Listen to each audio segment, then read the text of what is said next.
What's up, everybody? My name is Fico and this is my gaming mind. I'm here to give you guys a software preview here. This is going to be about PlayClaw 5. PlayClaw was published by Texas and it was released very recently on Steam.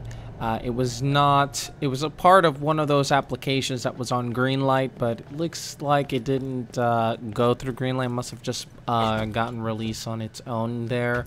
So this application is basically a video capture tool that pretty much just gives anyone a lot of power. This one has been designed to make full use of multi-core processors. Now, I think you might notice the first thing that you're looking at when you're seeing the gameplay is there's a lot of information all over the screen, especially this little floating watermark that I can't get rid of. Right now I'm using a trial version. It says it's unregistered. I wish it would just say it's a trial version, so bear with that. It's a little distracting. But basically, this video recording application, this is just me testing out with Borderlands 2. I wanted to just give it a shot, try it out and see, because the problem is that like many PC gameplay gamers that want to record their footage, they all use FRAPS, or they get around and they use other things. My goal is to one day upgrade my PC so that I can implement the Live Gamer HD, which is AverMedia's own app hardware solution. I've seen it run games with 60 frames per second and record the footage like that. I could get it now, but I wanted to give PlayClaw a try. Now, all this information that you see on the screen, you may notice there's a time on the upper right, whereas normally you will see on the upper left an overlay of the frames per second. These are overlays that you can enable. As I was exploring, you can do different overlays.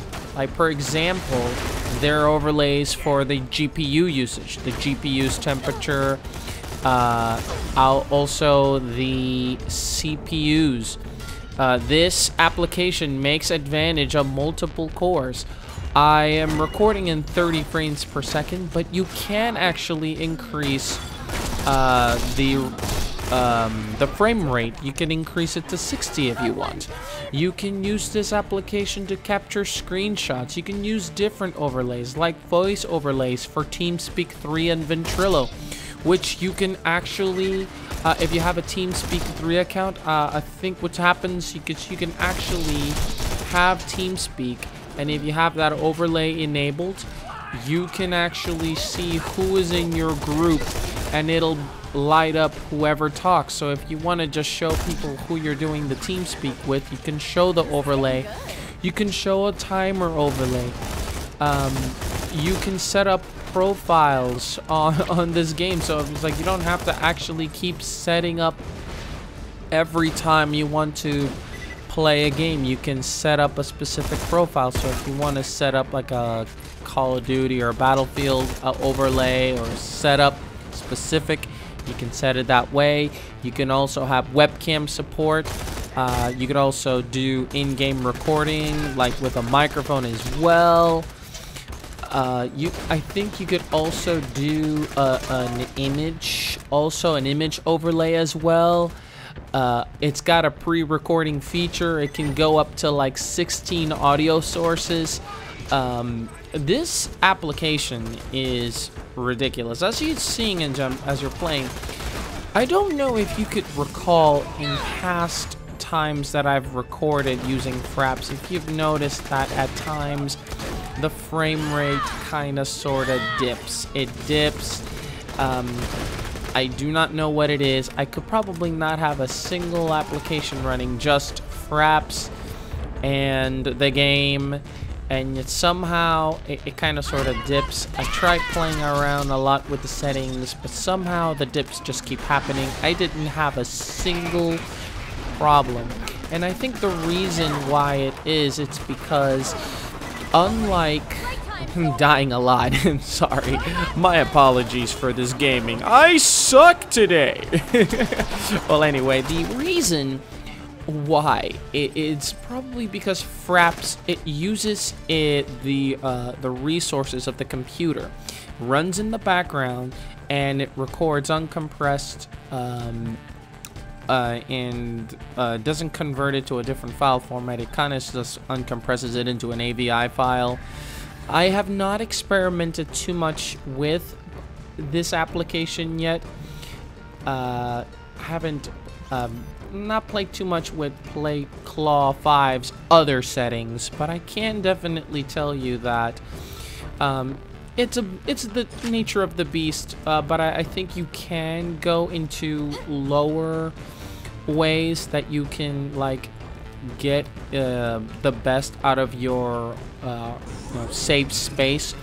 But to me, it's really not a big deal. You record a lot of gameplay footage. You use an application like I use an application through Cyberlink. I use Media Expresso 6.7 to just convert it into a smaller size because I'm changing it to an MP4. You could also set another thing is that this all those overlays, you can turn those off.